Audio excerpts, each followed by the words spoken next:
You played 17 years, 22 different starting quarterbacks, a lot of them really, really bad. Are you listening, David Klingler? Oh, wow. Let me ask you this question. Is Rex Grossman salvageable, or is he just a bad quarterback? Hey, Jay, like you said, 17 years, 22 quarterbacks. I know. I've been trying to get these guys to listen to me for the last year and a half here, but they hadn't listened to me.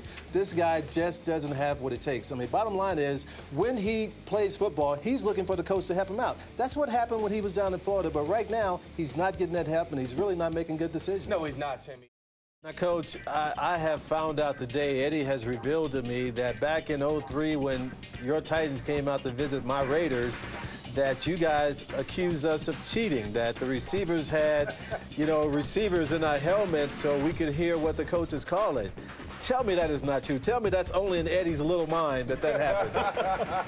Yeah, that's an Eddie George thing.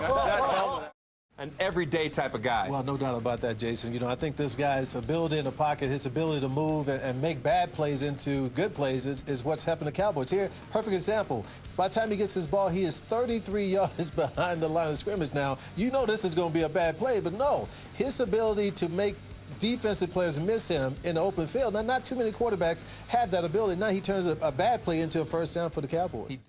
Starting with Tim Brown. Tim, you're Phillip Rivers, the Chargers quarterback, and your MVP running back doesn't want to sit next to you. What's up with that? I am Phillip Rivers. Did that really just happen? Is it my breath? Is it my what in the? Did my MVP running back just get up, not want to sit next to me when I'm struggling and I need his help? Hey, LT, let me tell you something, man. The life of a quarterback is a lot longer than the life of a running back. So one day this thing could reverse itself. Karma will come back and get you. Well, the thing about Sean that's so unique is he is one of these new era coaches. Back in the day, coaches, they're old school. So the thing to do is, hey, let's go back. We're going back to the basics, and we're going to, go back to training camp and all this kind of stuff. Well, this guy said, hey, look, you guys are supposed to be smart athletes. Let's throw the whole book at you guys and see what happens, and it's paying off for it. Well, I'll tell you. Hey, now you guys are going up against the Buffalo Bills this week, and a rookie quarterback who has his team thinking that they can make the playoffs. Now, you're a 14-year vet, man. I'm sure you're going to have a couple of words for him after the play. So what kind of old guy tricks do you have up your sleeve for him? Old guy tricks. Wow, I got to resort to that, huh? Hey, you're 14, man. It's year 14. At some point, we have to admit it. I know how it is, man. Well, let me say this, and I think I've told this story before, but in 2004, Sean Taylor, we were playing the Redskins. I was a member of the Tampa Bay Buccaneers, and Sean came up to me and said, hey, Tim patted me on the back and said, hey, it's a privilege to be on the field with you. And I looked at this kid and how big he was, and I'm thinking, it's time for me to move on and do something else because, how big and physical he looked. Well, I was friendly. Is it time, maybe, guys, to do what the Seahawks did a couple of years ago to Mike Holmgren, take away his personnel ability?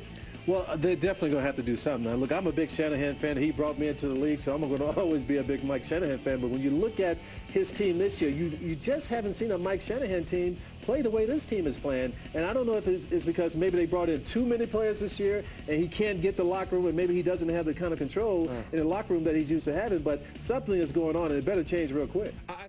Timmy Brown, we'll start with you. You are Seattle's embattled running back, Sean Alexander. Hey guys, let's talk for a second, will you?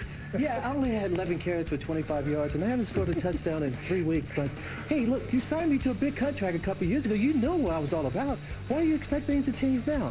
I'm the same old Sean. Timmy B, who do they miss most? Marty Schottenheimer, Cam Cameron, or Wade Phillips? I don't think it's either one of those coaches they're missing. I think the problem they have is a coach that they have running the ship right now. That's Norv Turner. Hey, Norv is doing his thing again. He did it in Oakland. He did it with the Redskins. Bottom line is this. Well, what's his thing? What is that? He does his thing. What do you mean by that? Well, his thing is that, he's not a head coach. He's an offensive coordinator. When I came into the league, I was a 4-3 receiver. I was a guy who was able to go deep all the time. I chose to work the middle of the field. Norv is a great offensive coordinator. Be an offensive coordinator, Norv. Leave this head coach thing alone. As we go to film school with Tim Brown, Timmy, their QB has been getting a lot of the credit for turning around this offense. And Tim, rightfully so?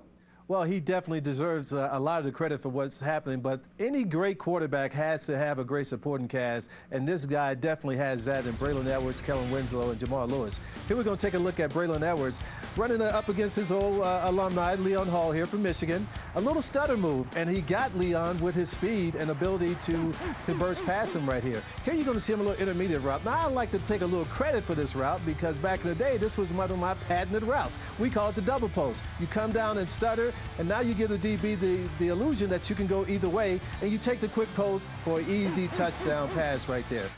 It's fun to play for. No doubt, Jason. When Gruden came to the Raiders back in 1998, the one thing that he did, he put us in the right position. So if we didn't win, it was going to be our fault. But for once, when we looked at the film, we saw, hey, man, we had a chance to win that. We had a chance to win that play and this play. But, you know, it was all about being in the right place. And that's what Mike Morris is doing right now for Detroit. He is putting these guys in a position to win, and it's up to them after that. Let's talk. Are they the greatest team, then, in the history of the National Football League, Timmy?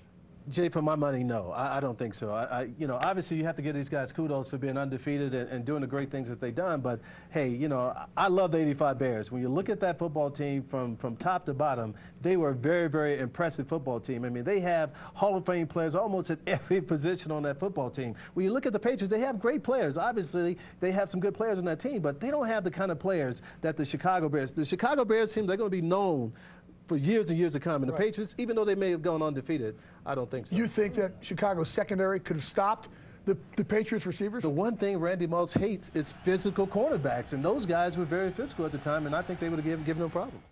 All right, first up, Timmy Brown, you are Titans quarterback Vince Young. That's right, I am Vince Young, but let me take you back to the Heisman Trophy ceremony in 2005. I walked into that building fully expecting to win that trophy, and when I didn't, I realized that day that I had to be special.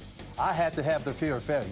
I have to go out and work much harder than anybody else if I was going to get it done. I think so far, I have done that.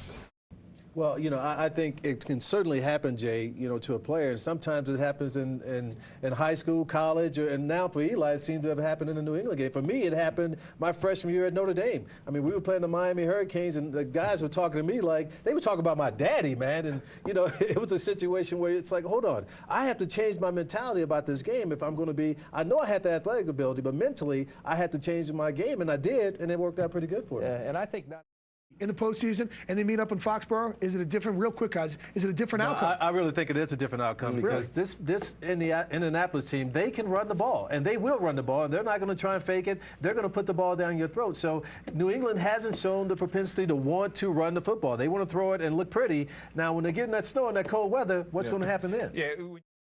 Well, this play here, you're going to see Tony Romo doing what he does best, and that is he's going to look off this backside safety. By him looking left, now that backside safety has to follow his eyes because he can very easily hit Witten right there. But he makes a very, very dangerous throw back to Fasano in this corner right here. Now, he gets away with it, but I tell you, I don't think he would want to make that throw 9 times out of 10. That's what Vince Young has done over the last 4 weeks. At least say the man can throw the ball now. 4 weeks ago, we said the man couldn't throw the ball. Just give him a little love, man. Just a little love. A little love to Vince. What'd I just say? What'd I just say?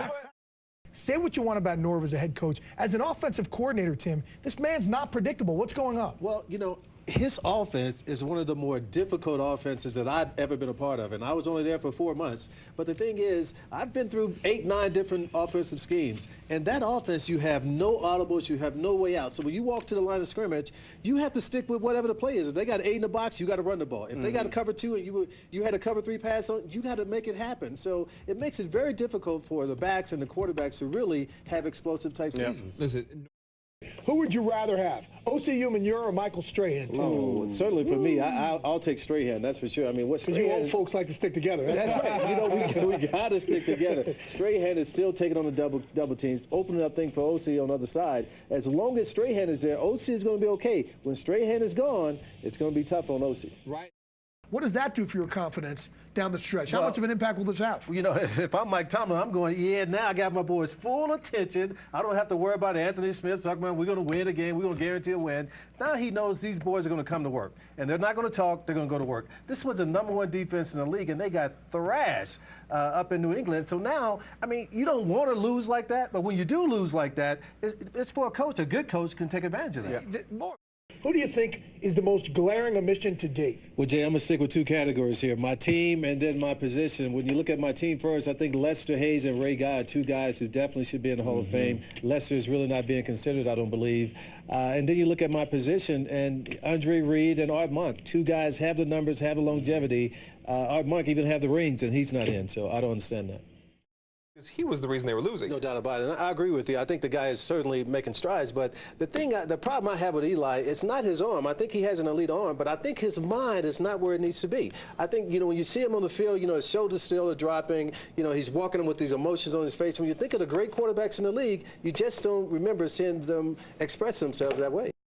Now, I have to get to the bottom of this. You know, when the Raiders moved back to Oakland in 1996, your father came to me several times. You know, he runs the clock, for, as you well know, for the Raiders. Yes. And he said, you know, my son wears 81 because of you. I just want to know, you know, help me out here, man. Is that true? No, you know what, Tim? I was a huge fan of you when you were at Notre Dame. I had your jersey when I was I was a freshman in high school, and they didn't give us the De La Salle jerseys yet. You know, they wanted us to earn our stripes, so to speak. And I had a Notre Dame jersey because I went to Notre Dame in the off season the year before you won the Heisman, and I had your jersey. And I used to wear it all the time. I was a huge Tim Brown fan, no question.